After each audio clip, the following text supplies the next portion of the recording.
Mortgage arrears are growing. Let's have a look. Hello everyone, Florian here and welcome to another episode of HeiseSays. Grab your stein of coffee. We're going to talk about some research from S&P about mortgage arrears. Let's start by looking at this article from mortgagebrokers.com. So mortgage arrears are showing cracks according to S&P. They're still very low, everyone.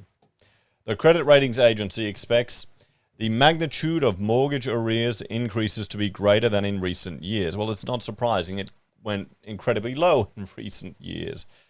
So we'll have to see. If it goes higher than the peak, then we should be worried.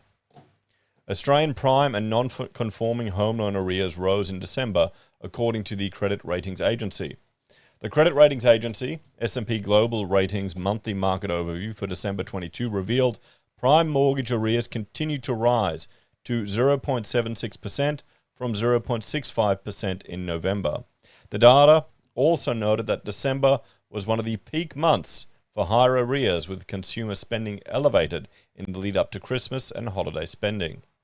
This follows a lag in mortgage arrears when S&P September 22 quarter data revealing the effect of cumulative rate rises was yet to surface in most transactions, as household savings, repayment buffers, and redrawability were helping cushion the effects of higher interest rates.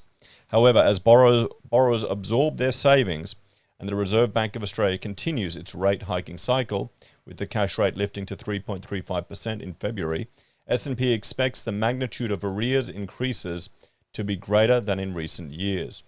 In addition, arrears increases in December were more pronounced than in previous years, following the 300 basis points that had been passed on to borrowers since May 22. Arrears are rising off historical lows and remain below long-term averages, but as interest rates continue to rise, this state of affairs is likely to change, the report noted. Australia's prime home loan arrears between 31 to 60 days lifted to 0.79%, up from 0.73% in November.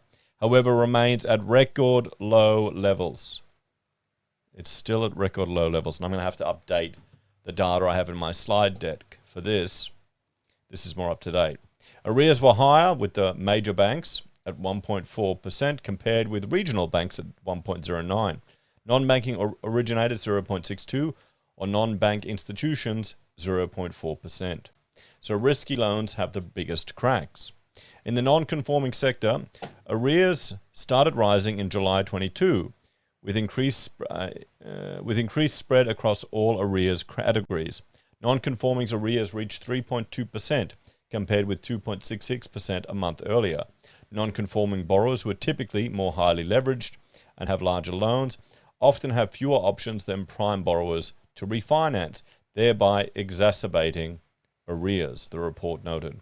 Arrears are likely to remain elevated for longer because non-conforming borrowers will find it more difficult to self-manage their way out of arrears. New borrowers continue to enter arrears, and loans are transitioning from early to more advanced stages of arrears. Non-bank originators continue to record the largest increase in arrears among residential mortgage-backed security originators, which was to be expected given the sector's low seasoning and therefore high proportion of borrowers. So there we have it, guys. Let's have a look at some other reasons. You may be thinking, it's arrears, property's going to crash, we're finally going to get those bargain properties. It's all over for Australia, housing's down. It's still below 1%. It's still at record low levels, everyone. So it's kind of creeping a bit back up, but it's still so low. And, well, remember, there's some other reasons why housing's going to do well in Australia. Let's go through them here. Migrants and students are returning. Labor's opened the floodgates, everyone. Even the Greens are pushing to open the floodgates. We've got a rental crisis that no one cares. Okay? They'll tell you they give a shit about housing affordability. They don't care. They really don't care. So you might as well vote for politicians that are gonna at least let you keep some of your own money and run a business successfully. You know, maybe that. Not all these rampant leftists. So yes, you've got the construction apocalypse. I've got videos backed up. I've got to do about builders that have gone under.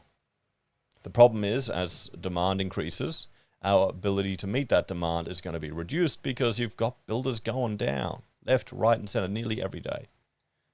You've got government support. They'll juice up the housing market, everyone. Just wait and see. It's what they use for economic stimulus if times get tough. If we have a recession in this coming year, I would be shocked if the government didn't intervene in the market to stimulate it through housing. The one thing I'm happy is that we only have like 10,000 people that got this 2% government guaranteed loan. That I'm glad they kept it low. A bit of sensibility. You've got the trading while insolvent. That was the worst one, guys. That really worried me the worst. You've got, well, the not in my backyard crowd. You've got the councils. Yeah, it's housing affordability. It's going to be a nightmare to solve in Australia because you've got to get councils, state and federal all working together. You've got market competition, guys. 50% of Aussies live in these three areas because no one wants to live in here. You get paid big money to fly from one of these places out in the middle of nowhere, even out to here. And then you fly back on the weekend, surf, and have a great life. But working out here is pretty tough. So that's, yeah, just remember that. Oh, we've got building code changes. Legislation constantly driving up construction costs year after year. It may sound good, may win the sound bites, but it drives up costs of builds, which drives up and adds support to the market. So you've got to keep that in mind. And finally, APRA. They're open to changing the bank rules on home loans if the Australian economy deteriorates to ensure they don't choke off credit, upsetting house prices. So all of these things together, you've got to remember each one is another support to the price levels in the housing market. So when we see the news here of arrears are increasing, remember it's negative, it gets the views, it gets the attention. I would know that. I'm a YouTuber. But look at what else is going on, guys. So let's have a bit of a talk about this. So, I mean, there we go. Arrears are going up. Reality is starting to hit some people. We won't see the peak of arrears until interest rates roll over, and you get a couple of months after that when people actually experience it, when they go off these insanely low rates. The concern is going to be the people who got in, bought really high, bought to the max that they could, or even lied a little bit to get in, and thought rates wouldn't go up until 2024 and just were going, yeah, she'll be right, mate. We'll sort it out later. People wouldn't be that stupid, would they?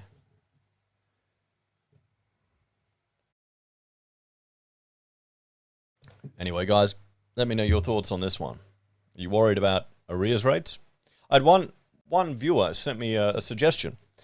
His idea was, and he's experienced in the banking sector, if parents were to essentially lock money that would act as an offset account for their kids' property.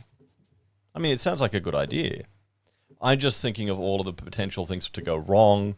You know, current affair report, we lost our money, we lost our house because our parents recklessly took out their money out of our offset account, how the media would spin it. I don't know. I would much prefer to just be able to deploy your superannuation. You know, instead of having, if you've got a portion sitting in cash, have that sitting in an offset account rather than earning interest. Or maybe even, you know, for a year, you could put all of it there to just take a chunk out of your repayments, out of the interest that you're charged to help out. We'll have to see. But honestly, I think most likely parents, if the kids are in trouble and they've got the cash, they're going to help them out. This is going to be the property divide again, the class divide again. Anyway, guys, what do you reckon? Let me know your thoughts and opinions on this one.